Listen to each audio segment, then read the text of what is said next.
Hi everyone, welcome to Wandering DMs. I'm Paul. And I'm Dan, and on this episode of Wandering DMs, we're going to be talking about TPKs, total party kills. Should you permit it? Should you pursue it? Should you prohibit it in your games of D&D and other role-playing games? Total party kills on this episode. Oh no, Dan, I thought we were talking about 10 purring kittens. I'm totally... No. Paul, Total party you've kills. clearly been relaxing too much, and your mind has wandered from the Wandering DMs work project, and I suggest that you possibly get some extra stuff on your plate so you can be more focused. I call your problem here, Paul. Yeah. Because no, it's not 10 purring kittens. No. It's the entire elimination of all the PCs in your entire game all at once. That's today's episode of Wandering DMs. Whew, okay, alright, let's talk about total party kills. Excellent. Do we have any shared experience, Dan, with total party kills? Have we ever both been in a total party kill, or one of us inflicted it on the other that you can remember?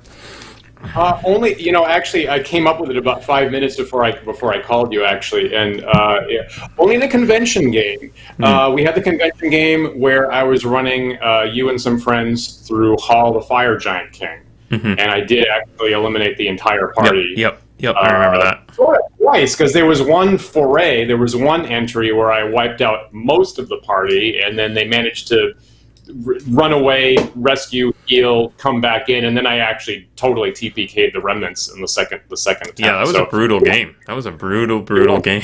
It really was. Yeah, that was among the more brutal. Hall of Fire and Giant King, possibly the single most brutal physical beatdown module in classic D&D. And yes, that came through in spades on that one.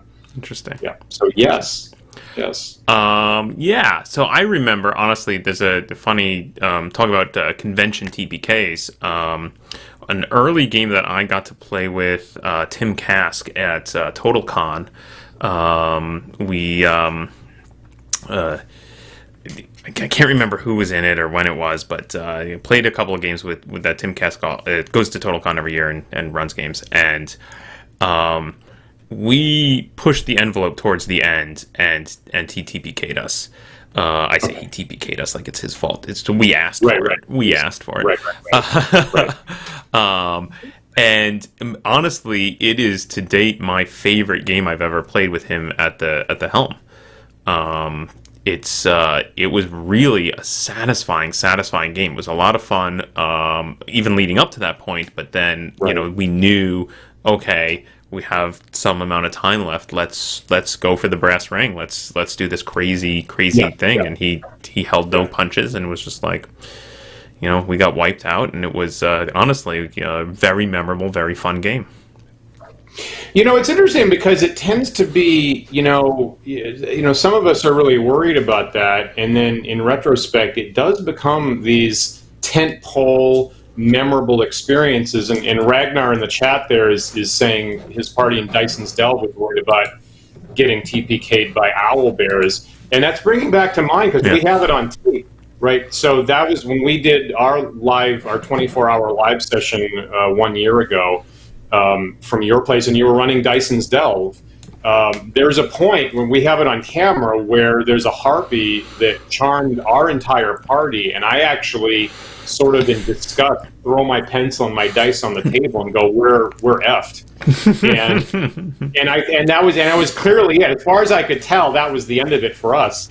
And then the one person who wasn't charmed, I think, came through with found the dispel magic scroll or something like that, managed to pull it out, and that's the main thing I remember from the whole weekend. That's the main thing I remember from the whole weekend is the moment where I went, well, we're effed, and threw my stuff away, and then pulled it out, and it was actually the most memorable part of the whole thing. Basically, really interesting, right? Like, I feel like I really want to strongly advise that the DMs just got to lean into this stuff. That the players ultimately relish the challenge and enjoy the experience. I know that's not 100% true, though. I know there have been instances, and it's interesting you bring up the Hall of the Fire Giants one, because I know, even though we took that in our stride, of all the TPKs, especially the early one, I feel like, that we might have been angling towards the frustrated side rather than the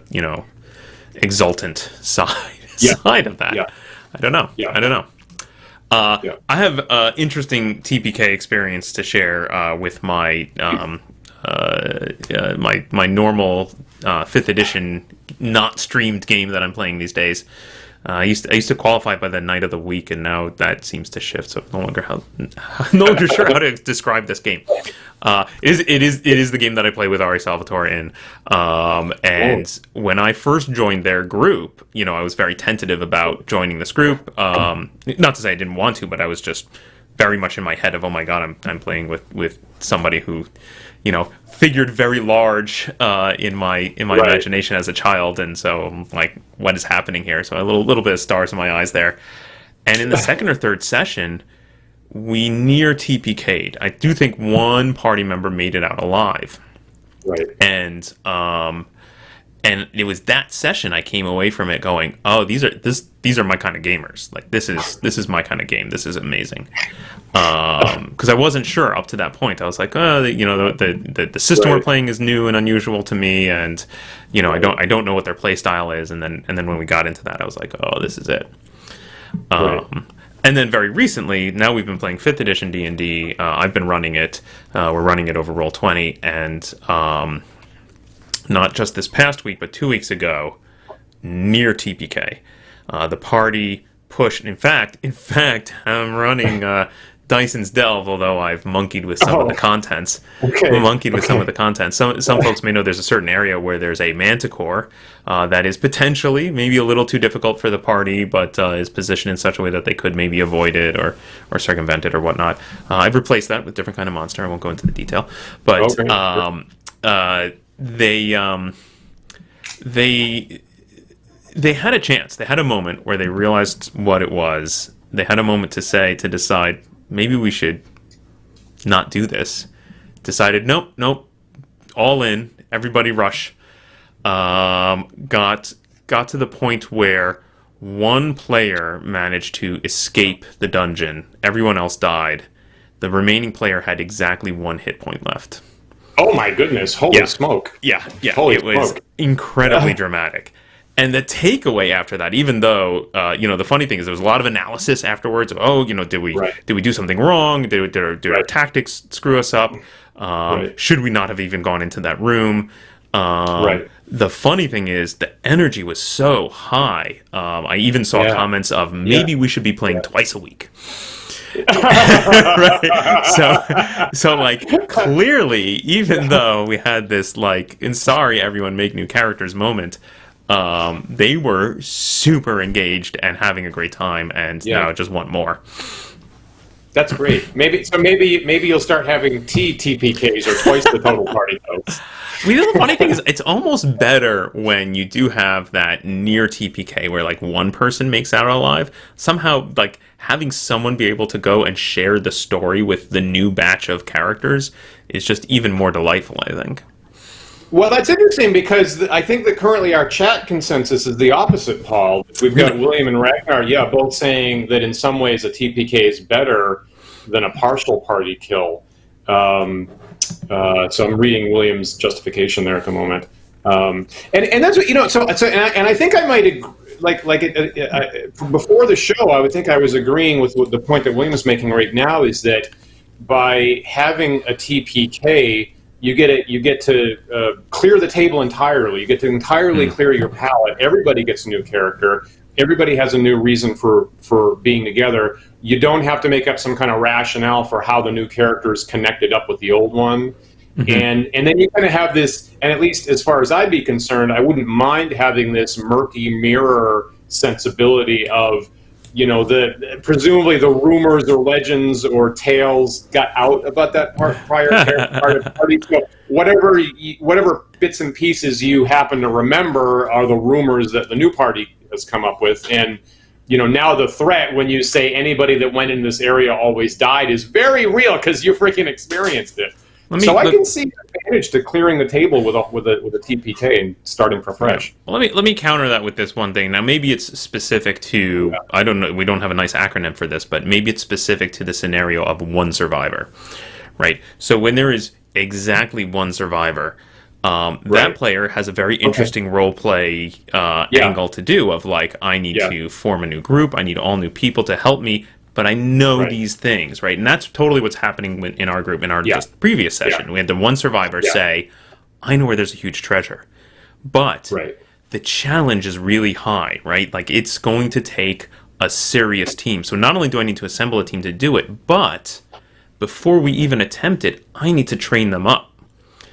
Because he recognizes, because here's the other thing is, we are resetting to level 1, but that one character is level 3. We're in a 5th edition game. We are not. We're just starting all new characters at level 1 all the time. So we're allowing the characters to get to disparate levels, which I like. I was unsure, honestly, when we talked about it. And we did talk about this as a group at a meta level, where I said, I know this works in old school D&D, and that's what I like. Will it work in 5th edition? I'm not sure. And there was some discussion about actually the major breakpoints for 5th edition are the tier shifts. That, like, if you have someone who's tier 1 versus a party that's tier 2 or whatever, vice versa, that can get not great, but within a tier, not really a problem. So their suggestion was the basement is always the bottom of the current tier of the party. So when we're on tier 1, come in at first level. When we get to tier 2, you come in at whatever that is, 4th, 5th level, whatever that. I can't remember. Okay, interesting. Interesting. Yeah, it's an interesting idea.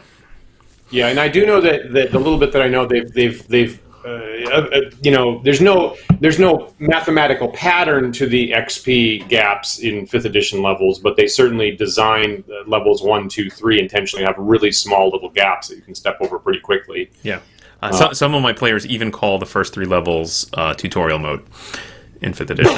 So yeah. That's nice. Now, I'll also say that on the partial party kill, I guess in the PPK now is what we got. Thank you for that. Thank you for that, everybody.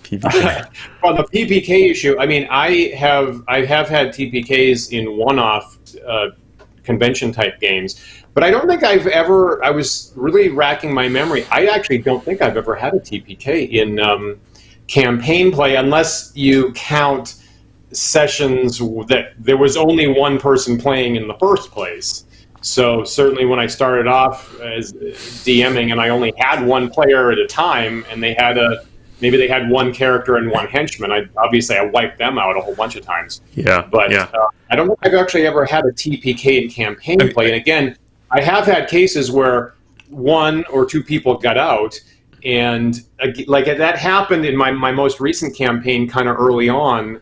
And actually, it was with a player who was playing for the first time, had never played D&D before, our friend Lauren, and it really came down. The ghouls jump out, they punch above their weight, they wipe out almost the entire party. The new player runs down a corridor, and I go, okay, you're in flight mode. You don't have a map. I took the map away, and I say there's 2 branching corridors up ahead. They pick one of the corridors, and I go, and it turns out to be a dead end.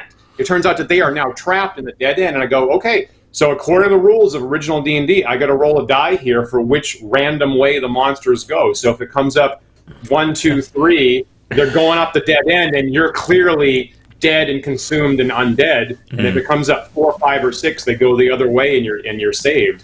And there has never been as much interest in the single D6 roll as that particular roll, and it came up in their favor. And I think to this day, I think Lauren says that was the most terrifying and most memorable moment in our D&D games, and I kind of feel bad that I haven't been able to get to that point again, frankly. That's funny. It was when it came down to a coin flip whether there was a TPK or not. See, I feel like, so first of all, let me just say, like you're playing a one-on-one game, I almost feel like TPK is not a phrase, it's just a K, right? Like, it's just... and then I start to think that, like, it really comes down to, like, proportions, right? Like, I like the one survivor scenario, and I like TPKs. And I'm down with one player dies, that that happens Right. fairly often, and it's a Right. known situation we deal with. The thing where it Right. really gets awkward is where it's like half the party dies, right? You've got a party of 6 and 3 of them die. Like, that's where it starts to feel a little weird, almost. Okay. Maybe. I don't know. I'm just Yeah. proposing that now. I can get on board with that. But one of the things I like, again, if you're playing in this way where new characters always start out at the bottom and have to work their way up, one of the things that a Survivor or a PPK situation is nice is that it makes those ones who did survive that much more special, right? They made it through. Yeah. They've learned their lessons and survived by trial by fire and are now more interesting characters as a result. Right. Right. And the other interesting thing is that there's a tension built in there. So obviously your players that had third, fourth level characters, now at first, they're a lot more fragile and there's a lot more tension around that. But there's also more tension around the one higher level character, because now they're like, oh, now I've got a bunch of first level characters around me, and we already got wiped out when they were all third level. So now I feel much more vulnerable, actually. Yeah. And that's the situation. That's the situation my game is in right now, is that I've got this one character who's third level. Right. He's got a bunch of first level noobs with him, and he's telling them, I know where this glorious treasure is, and we're going to get it, but you're not ready. Right. So we're going to go do some other stuff first. We're going to go. Great. We're going Great. right.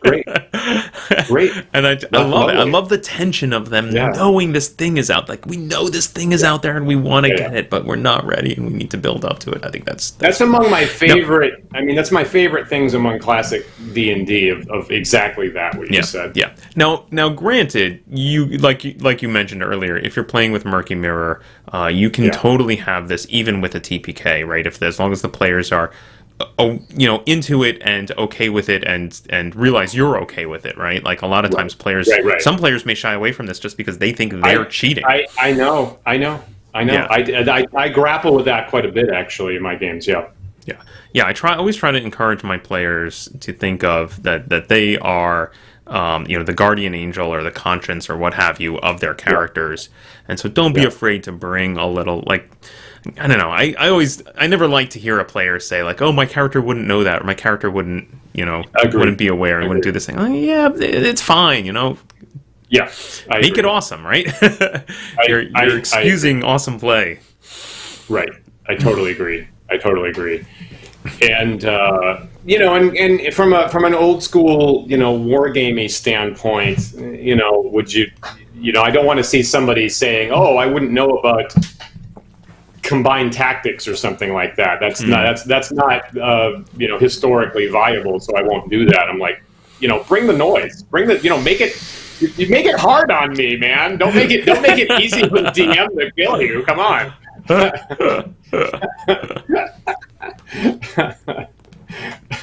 Yeah. So, and it's interesting. And I mean, let me. One of the things that's happening in the chat right now is one of the reasons I like this. There's a big prize, there's a big award, but it's too far in the future, and we need to hold off and do other things. Is it gives depth to the campaign world, that you're not being led by the nose for station A, station B, station C, station D. There's a deeper world.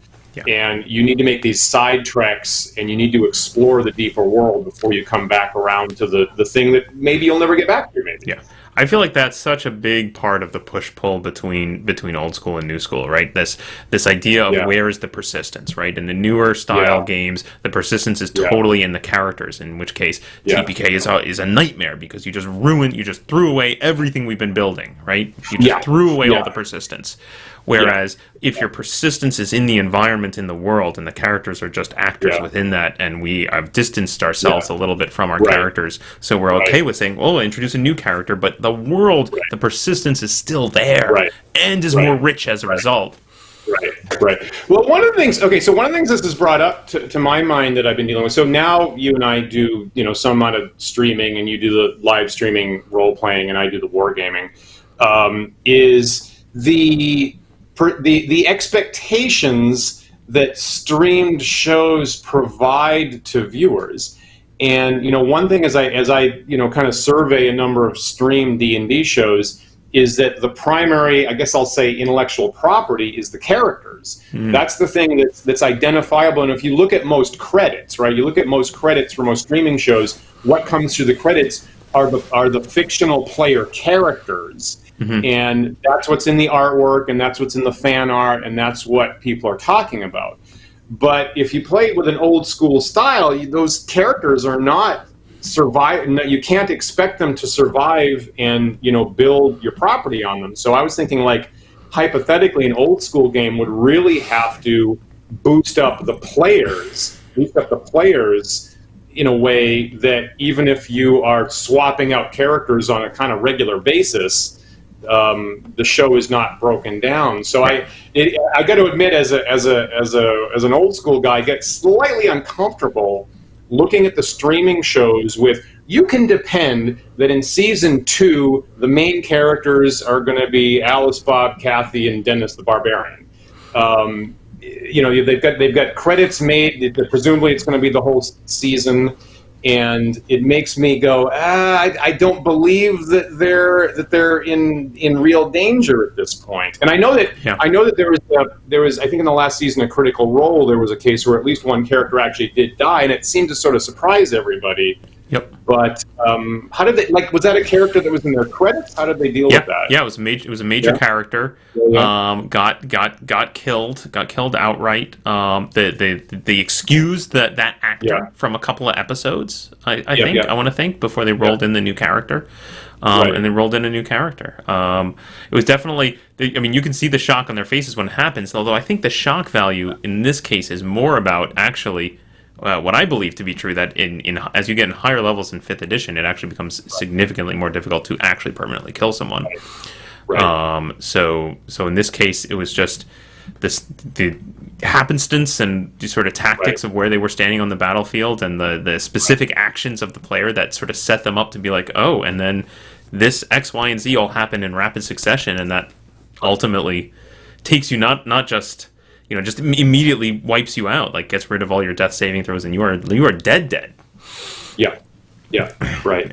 And I was thinking about it's a similar problem as someone that's followed superhero comic books for many years. It's a similar problem there. And years ago, I heard someone say, like the comic book company, back before they were owned by the movie companies, but the comic book companies, Marvel and DC, they don't own printing presses. They don't own hardware. They don't actually really have staff. The only thing they own is the intellectual property behind certain character trademarks. That's it. That's all you got. Yeah.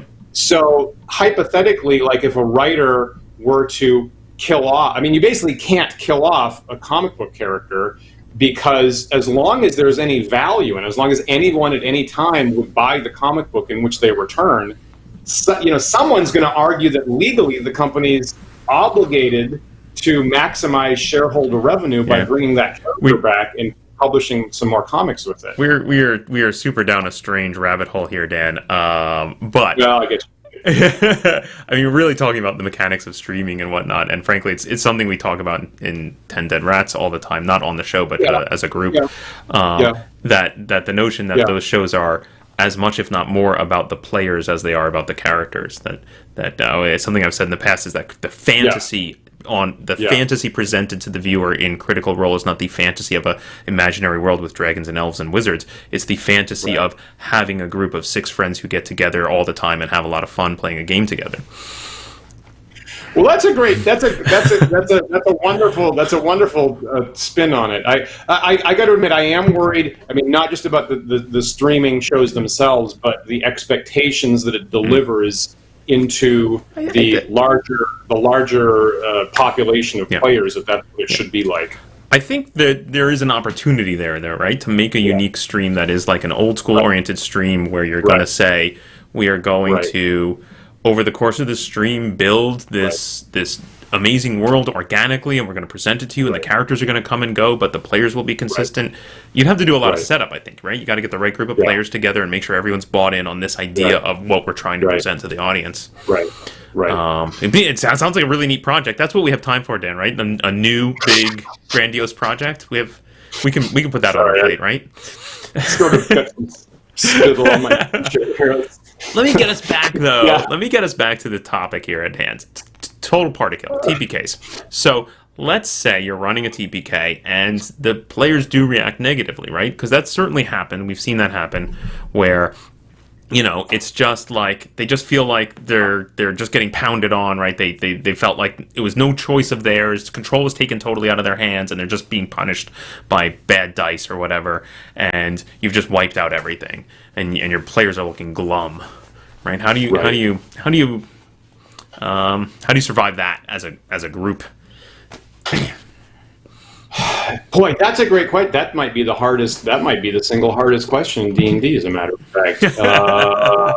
Or, you know, and again, without having had a campaign TPK, I've certainly had individual characters, you know, go. That actually is the single hardest thing, I think. Let's scale it back then, because I feel like we've addressed this in convention games, right? Certainly, we've run convention games where we are super upfront at the beginning, where we say, "Here's your list of characters to select from." You'll notice there's more than twice the number needed, because you might all die, and we might have to send in the B team. Yeah. And I feel like every time we do that, you tend to get these kind of like, you know, sideways smiles from the players, and usually there's at least one person at the table who's like, "Awesome." Right? It's like, all right, you know. So I guess what I'm getting towards here is maybe leaning into that setting of expectations up front, right? Of like making sure, you know, that your players are on board initially. Of like, this game is going to potentially be deadly. You might die. And here is the mechanics for how to bring you back in, right? So that's what I would get to, I guess, is if you're talking about a campaign play, what is the process? If the players know the process up front of, we have all died, here's what happens next, maybe that helps a little. Maybe that's interesting, and you know, it is coming to mind that the best, you know, it's not a silver bullet, but actually the best thing that I had, I guess I'm looking at my judge's rules here someplace, I think, of honestly the best thing that I came up with was just immediately start rolling a new character, like particularly if it happens, if a character death happens in the middle of a session, I go, you're out. Just immediately start rolling a character right now. The play will continue, and whenever you get that character back, they're going to be on the scene, and they're going to be, you know, I guess now I don't put them in the exact same combat, but I go, as soon as this combat's over, they're just going to be on the scene. We'll make up some kind of ridiculous story that they were following you all along. And what I found that did take the sting off. That took the sting off, and they want to get in the game. And the team is obviously in danger, so they kind of want to help them out. And I've had players like furiously start rolling dice. Just take a character sheet and just start furiously rolling dice immediately, and not think about the lost character at all. And now, for a higher level character that they have been nurturing over time, there might be more of a sting involved. But that's been my best shot. And particularly with original D&D, if the character generation process is just brief enough. And I was very happy with my OED rules that without even thinking about it, all my players just immediately knew how to do it on their own once they did it once. And I could just point at that digest-sized sheet and say, make up a new character, and they went, bam, they're doing it. And that was the best thing, that they're active. They're not just suffering from inactivity. They immediately have something to do, and they immediately have a goal, which is get back in the game. So let me toss this out here and see if it sticks. Here's a potential theory. It's much like the old adage of, you know, never go to bed angry. Don't end a session on a TPK, right? Like, if you can, if the TPK happens, go immediately into character creation if you can, right? Maybe if character creation is more elaborate, right? We're playing a 5th edition game, there's a lot of choices to be made, and the players want to stew on it. At least talk about high-level motivations, right? Like, jump into your session 0. All right, what's the new group going to be based around? What's the, you know, thrust of why they're getting together and where they're going to explore? And like, try to get to that point where you're ending the session with everyone's mind spinning on what's going to happen with the new group, rather than just spinning on, we died. Right. What do you think? Right. You know, that's a pretty good point. You know, let me just make a little side point here. That there was a question in the chat about whether you and I are actually reading the chat while the show goes on, and so the answer is no, we don't.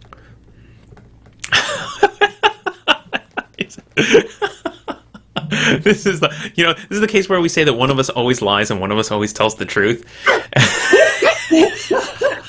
What is your truth, Paul? What is your truth? I mean, this is it's a delightful statement you just made there of no, we never, no. They're asking us in the chat if we ever read it, and the answer is no.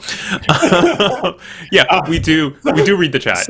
We do read the chat. Sometimes the chat gets, sometimes we get into it, and we get into our conversations, and I see the text scrolling, and I'm like, I can't. I can only do one thing at a time. Right. We gotta say that we like last week we were sufficiently at each other's throats on the alignment discussion that we did not have time at all. We didn't have any mental time for the chat, and we kind of apologize for that. And I also, so Dice Chuck was making the point.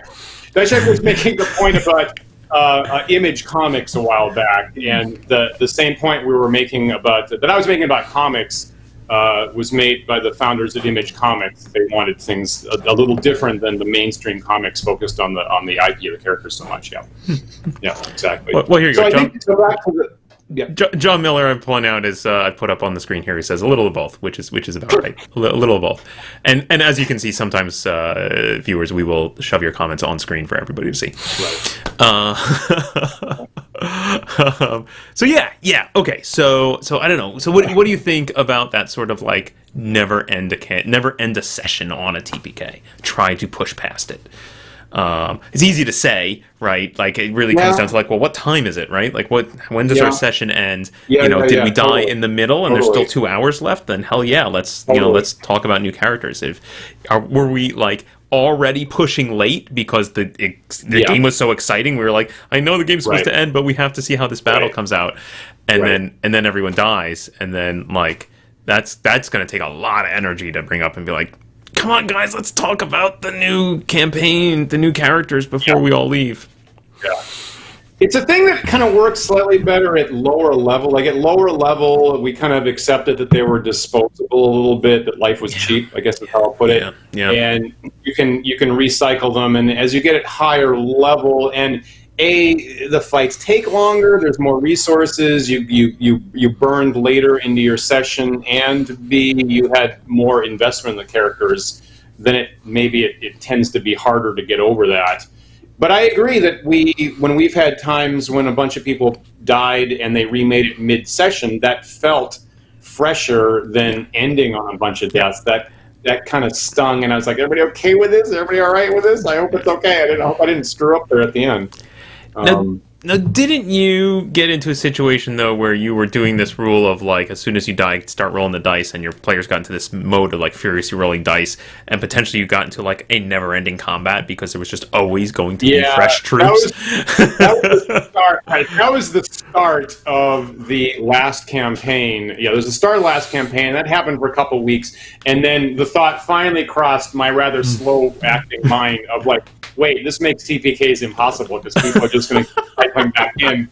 I would need to kill them all literally in one blow in order to have a TPK, and that's not right. So yeah, so I have a couple stories like that, but I pretty quickly pivoted and said you can't come back in while the combat's happening. You come in right after the combat's over, but not during it. I feel like that's a very insightful statement there of this makes TPKs impossible, because it echoes I think something we've said before, which is TPKs should always be on the table. Right. Like that's the power of TPKs. The party should know that it's possible, right? You don't want it to happen every week. That would you're probably doing something wrong. But it shouldn't be off the table either, right? It shouldn't be impossible. It should be on the table. So that it's interesting that's what clinched it for your current play group, is you went and you had to find out that TPKs were actually happening, were actually a possibility, and then you were like, oh, this is the kind of group that is real and raw and high stakes, and that's where I want to be. Yeah, that's the kind of game I like, right? And it's not for everyone. I'm sure there are some folks who, maybe are listening to our conversation, or if they were listening to our conversation, would be like, I don't want to play in that kind of game. Which again, I'd lean at like, great, that's that's why you have to have that conversation first, right? Make sure everyone knows Yeah, what I they're feel getting like you into. should try it. I feel like among the things that you and I haven't always done is, like, for example, roll dice in the open. So roll dice in the open where I cannot fudge it. I cannot take it back. We all realize that this is really honestly actually happening. And I didn't always play that way. And then there was a point where I tried it, and it really ramped up the tension and the drama. And there's a lot of people. I'm kind of surprised. Like I sometimes I chat online. People go, "Oh, I never even thought about that. I didn't even thought about rolling dice where the players can see it. What an interesting idea!" And I would recommend that people, if they haven't, they should try it like that. And now, admittedly, don't write a 20-page character backstory as you go into this, because that's probably not what you ought to do. But you want to try it and see whether or not it surprises you. I had a really interesting conversation with someone on Twitter not too long ago about the backstory. How much backstory do you bring? And the argument he made, which I thought was delightful, was he was making the argument of, like, why not? I'm gonna write a big long backstory, and it's gonna be grandiose, and my character, and I'm gonna have all this ammunition to bring to the table to make a really interesting character and do a bunch of interesting stuff. And I said, yeah, but then how are you gonna feel? When if that character dies due to a random die roll, and the response was, then I toss it and I do it again, and I was like, what, really? And he was like, yeah, like that's it's interesting to give myself this ammunition, but I also have to recognize and be okay with the fact that it could all be gone in an instant. And I thought, that's the trick to it. I feel like that's the trick to it. Like if you can get yourself emotionally to that point of, like, I'm going to write a big backstory and I'm okay with throwing it in the trash at a moment's notice, then I think, awesome, write your backstory. There's also the take that I've heard a number of times of, like, well, then that gives more material to the DM to expand their world. And I look at that, I'm like, as DM, I'm not entirely sure I would take you up on that offer. Honestly, maybe that's a feeling on my part, but that's another defense of the big backstory. Yep. Yeah, I mean, it's again, and it's about, I think, you got to be okay with, like, the DM might not pick up on every clever hook you put into your backstory. Yeah, I totally agree. There was a time where I played with heavy backstories where I was always like, everyone's got to write backstory, and then I'm going to collate it all, and I'm going to come up with this glorious plot that ties everything together, and then realize how freaking impossible that is. Okay, good. Okay, what that tells me is I'm not the only one who fails at that attempt. I'm not the only one who fails at that. Right. I've had it's really hard, actually. Really hard. Right. And the moment for me, the reason I no longer write elaborate backstories is we had a game where I did have an elaborate backstory. This is actually our campaign, our original D&D campaign that you and I played together the first time ever. Right. And I realized I hadn't left myself enough room for growth in that backstory. And then after I had played out the couple of themes that were covered in the backstory, I was like, oh, now this character's boring. Right. Whoops. Well, as we were thinking about this, once again, I thought this was going to be an hour-long discussion. Now it's like we need 3 hours for it. Where are we even talking about TPKs anymore?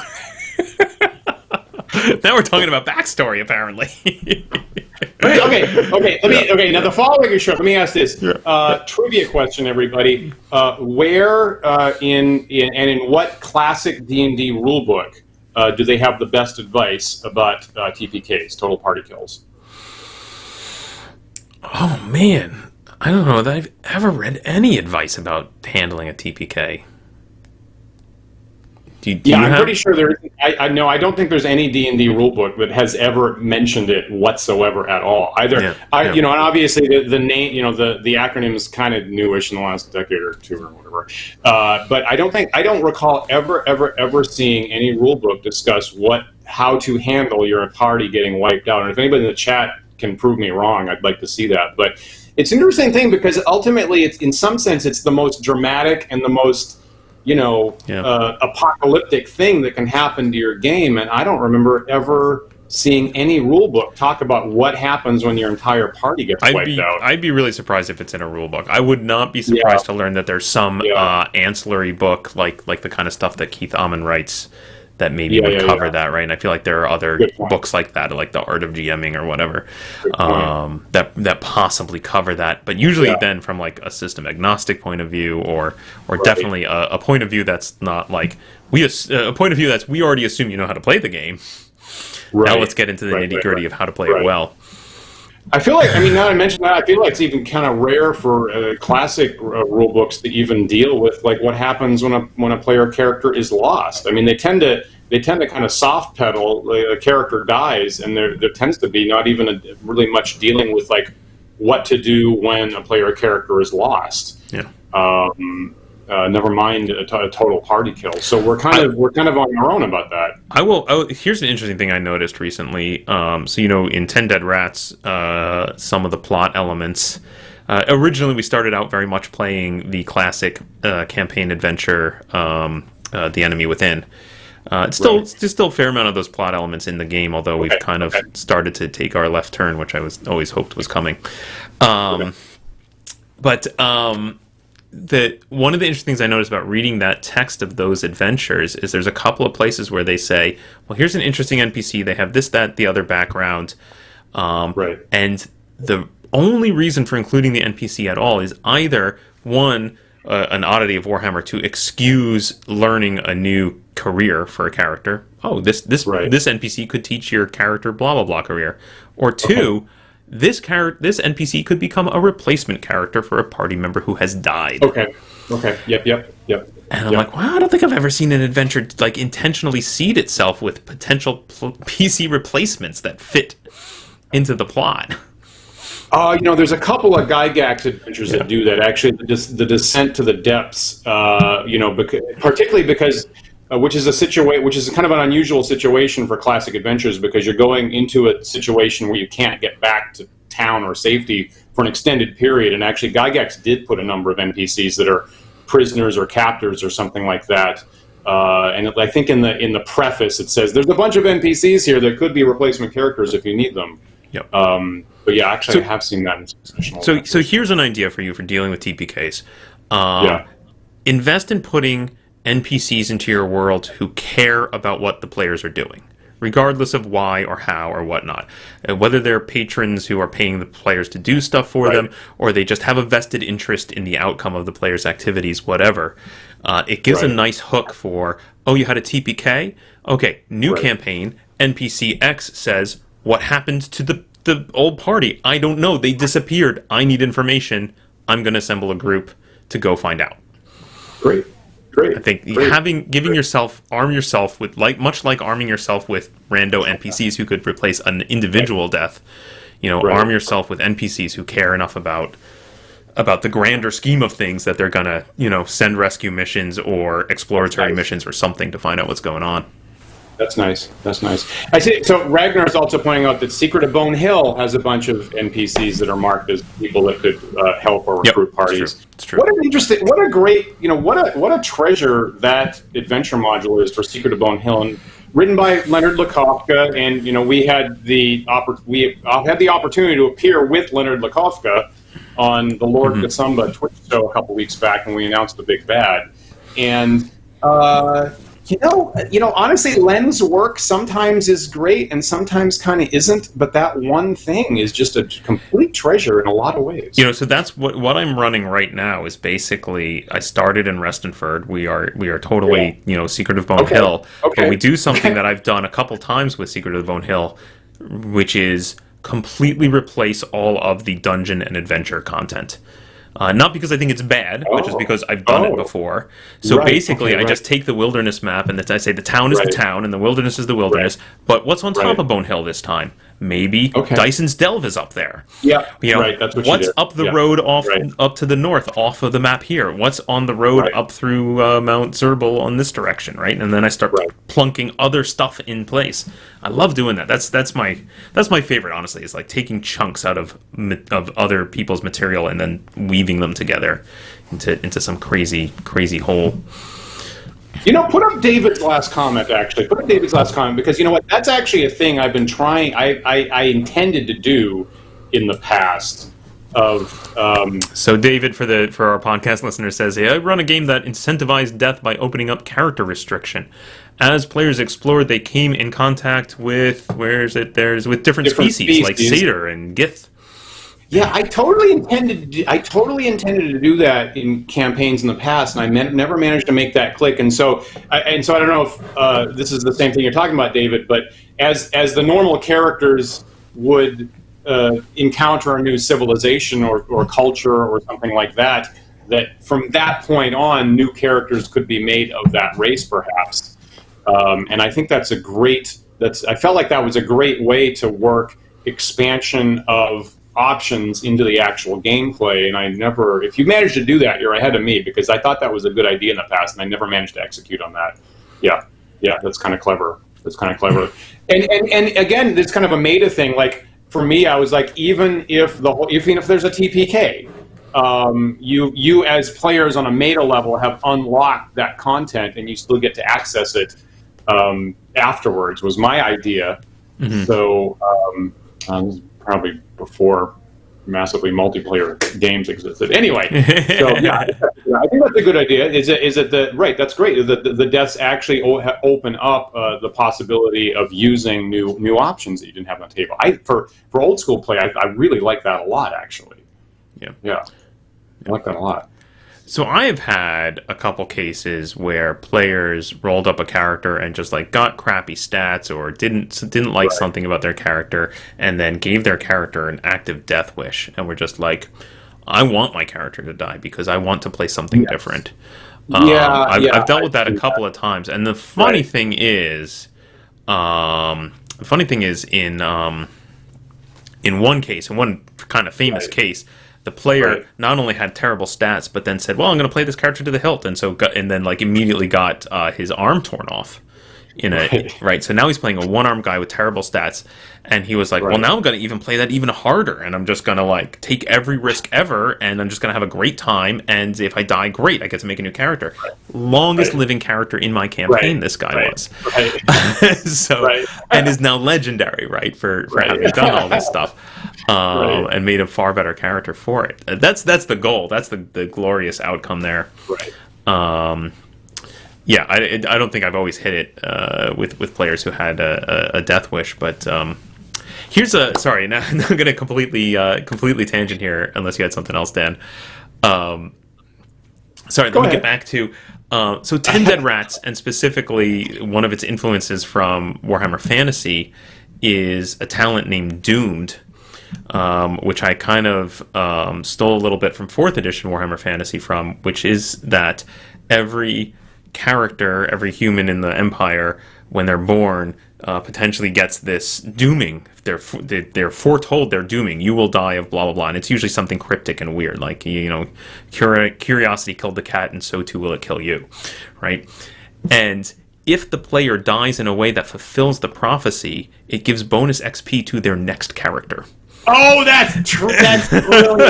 Oh my god, that's brilliant! That's brilliant! It's super fun. It's super fun, and so then it gives them a little hook of like, I'm going to try and get myself into these situations, and that's brilliant. Yeah. Oh my god, that's I mean, that's really it's similar. I don't know. It feels like a real Gaius, mythology type thing of like wow, that's brilliant. Now, this is bringing to mind, so our good friend BJ, before he passed away in January, was working on a space version of OED, actually, and he had this. I'd never seen this mechanic before, but he had this magical dragon-like spacefaring race, and super powerful. And one of the special characteristics was that they were, at some point, this race was always summoned home, was instinctually summoned back home in order to raise a family, which would put them out of the campaign. And so every time you leveled up, you had to make a roll about whether you were summoned back home and just out of the game.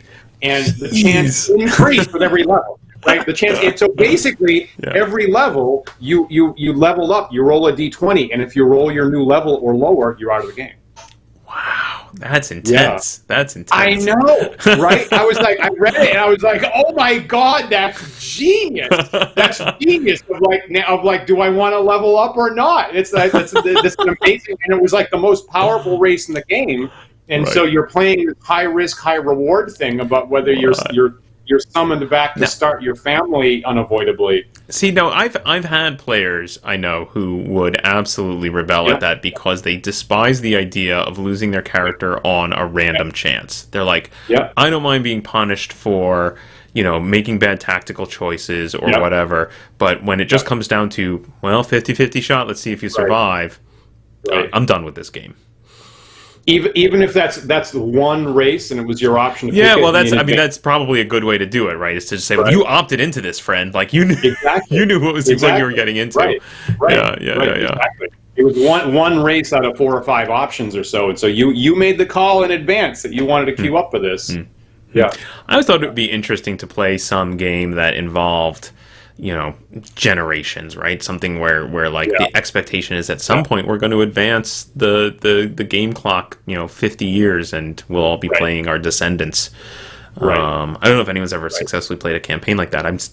It's a random nugget in the back of my head of like, I don't know how that works. So the one.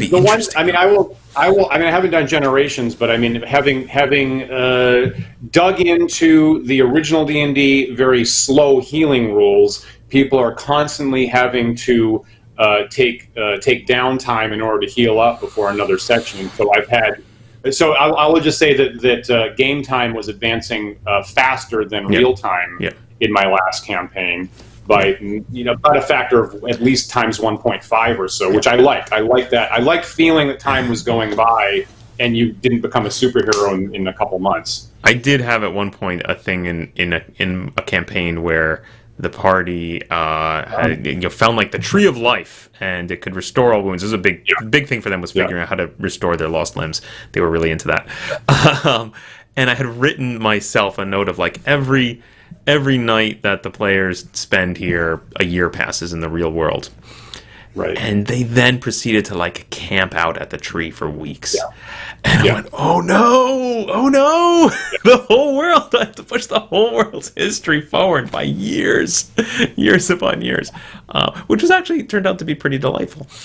I had a fairy mound, and actually my players didn't go into it, but I had a fairy mound that had a D6 table that was like every time you go in, time is passing at a different rate. And it was like on a 1, no time goes by, or in a 2, it's going by 100 times faster, and on a 6, it's going by 100 times slower, or vice versa. And of course I was thinking about your experience with that. It's like, okay, well, if I happen to roll a 6 the next time you go in, it's going to get like how bad do I want that top end to be? I really like the notion of long-lived races and making that significant to the gameplay in some way. I feel like we have games where dwarves and elves are known to live for a super long time, but it's just like it's a non-issue, right? It doesn't really come up in play. I think if you played a game where there was this concept of generations, it would be interesting if one player was like, oh no, I'm still the same elf from last campaign. Right now, I'm just playing with my friends' children because my friends are all dead, like that. I remember. I wrote a short story in college at one point on exactly that theme and what a difference that would make. And someone, a real grognard could come in and say, that's a reason not to have these other races available in the first place because you can't really dig into that appropriately, and it mashes out the real radical difference of having an alien intelligence in your world. I'm enjoying playing with it, honestly, in 10 Dead Rats, where I have a major NPC who's a vampire, and the players have now found evidence that he's been around for hundreds of years. And I've been confronted him on some of these. They're like, who's this person you're with in this portrait? And he's like, well, they've been dead for centuries. Like, what do you want? What do you want? would you want to let? I mean, that's wonderful. Would you want a player character to have that same position? I don't know. Maybe. I think it'd be an interesting thing to role play, but I don't know how you pull it off mechanically. Right. The only way I can think of doing it is honestly at the start of a new campaign where we just all assume it is the truth, right? That we all just take for granted, you played with, you used to adventure with my father. And I feel like it would be fun, again, to roleplay that if you are actually back-referencing another game you actually played together. Well, I agree with that would that. be I agree amusing. with that. Right. And it would depend on whether you're in the situation where you let the player make up world facts on the fly, which some people do nowadays, versus the DM being the repository of all information about the world. Yep. Yeah. All right, we So are. bring it back to, TPKs. Bring us home. Great. Yeah. So this last thing will only take me about an hour, so everybody buckle up for that. I need a whole nother episode for this. So I feel like, okay, the main criticism of TPKs in the modern context is it ruined our story, right? Yep. We had a story and we had hooks for the characters and it ruined our story. So really this issue, I feel, really goes at the heart of what our role-playing hobby is about. Are we telling stories? I mean, this will probably never get settled. But on a daily basis on Twitter or whatever, there's my story did this, and then some old school person goes, well, don't have a story. So is our role playing, is the actual game sessions essentially about telling a story, or is it not? Is the actual game session just a bunch of random desperate stuff, and story is an illusion that we apply to interpret it after the fact? Maybe the universe really is a chaotic, random, incoherent, Lovecraftian, uncaring, cold place, and the idea of story is an attempt from our organic brains to survive after the fact. Maybe that's what it is, and you should let go of the illusion and embrace the chaos in the game session. And I feel like original classic role playing is really based on dice. It's based on probability in the open. It's tied into Lovecraft was one of the major authors that inspired everybody after Howard and Moorcock and everybody after him. And for me, I feel like that was playing D&D allowed me to work in a world and understand a world and survive in it by not expecting things to go my way all the time and coming to understand what loss was about when it's not in my control. So for me, I wouldn't want that experience or that learning opportunity to go away. And I feel like TPKs need to be in the probability space of things that could possibly happen. And if it becomes massaged into a pre-made, pre-expected story, I think there's a loss there. My only rebuttal to that is simply it seems too stark to me to present that either role playing is all about story or there is no such thing as story. It's too black and white an argument, and my gut reaction is to say, ¿por qué no los dos? Right? Like why can we not both have story and random elements? I want a little of both, please.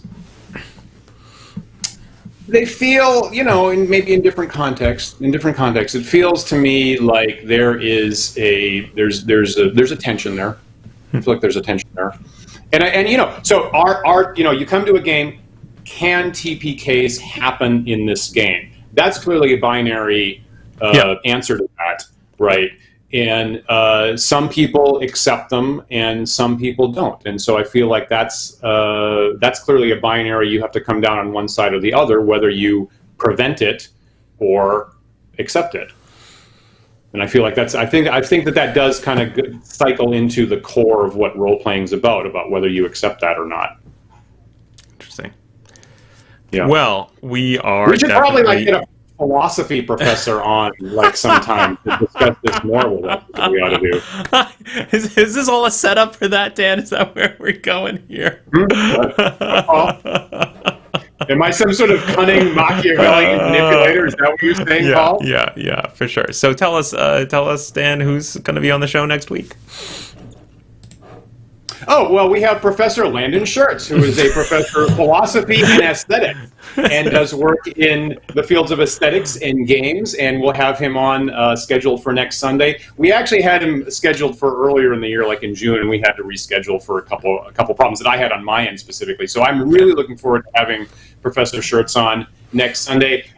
This week, you might Google what he's written. Among the articles he's written is a piece called "Batman in the Classroom," and he works on games and comics and movies and things like that. So I'm really looking forward to talking to Landon next week about the current state of games and aesthetics and philosophy.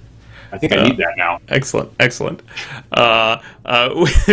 William asks, did the big bad go real bad this weekend? The fact is, we're probably in an odd mental state here because, in fact, yesterday we had two back-to-back shoots. We were basically in the set working on the big bad for 8 hours straight, and have another one tomorrow morning. So we're maybe a little punchy, maybe a little short on sleep over here on Wandering DMs. Trying to take care of my voice here today with honey. Anyway, I think that wraps it up for us on TPKs. I know that was a very rambly lot of tangents on this one, folks. If you have thoughts on TPKs... I'm not surprised by that, Paul, because it has so many connections to, I think, the roots of the hobby and what we're doing and your philosophy towards D&D. So I'm not surprised that it could possibly connect to anything at all. Yeah. Admittedly, the TPK talk really ultimately was inspired by my recent experience doing it in my own campaign, and then reflecting back on all the other instances where it happened. If you have stories of how a TPK went, we would love to hear them. Any good advice for how to recover from a TPK? How to do it gracefully to keep the group together and keep them engaged and not make it a depressing, sad moment. We'd love to hear that. Or arguments why we're just totally wrong and you shouldn't have TPKs because it ruins everything. Drop us a note in the comments. We love to debate interesting topics like this. Sure. Agreed. Right. Remember that you can, if you're new to the show, you can like and follow and subscribe to. Please do that, actually. We have a bunch of new shows coming up, particularly the Big Bad, and you'll get notifications and you'll know when episodes are available this fall if you subscribe to us under the handle Wandering DMs on YouTube or Twitch or Twitter or Facebook. We're on all those sites. Yep. Also, you can listen to our shows in audio-only podcast format. Those are available on our website at wanderingdms.com and also through various podcast carriers such as iTunes and Google Podcast and Spotify and Stitcher. If you're listening to us on one of those channels, please take a moment to rate and review our show. We would really appreciate that. It helps other folks find us. It definitely does. Thank you for that. And thanks again to the patrons who support the show, who are growing all the time, and we could not be more thankful or grateful for that. If you're in a position where you'd like to join the patrons to support the show, please visit patreon.com/wanderingdms. So the next show that we have coming up is Tuesday night, where we will get, Paul and Dan will have our therapy session over the three sessions of the Big Bad that we taped in this long weekend. So we'll at least be telling you about one of the teams in detail, and we could not have been happier to have the people on this particular team we'll be talking about this week. So please tune in Tuesday night at 8 o'clock, and we'll get to talk about one of the surprise teams that we didn't know whether we're going to get or not. We're really happy that we had them on Saturday. And 10 Dead Rats on Thursday, and we planning on a Book of War game show on Sunday, and then Professor Landon Schertz to talk philosophy and games with us next Sunday at 1 p.m. Eastern Time for our normal talk show that you're experiencing right this section. So please tune back in next week for another thought-provoking discussion. We'll see you then.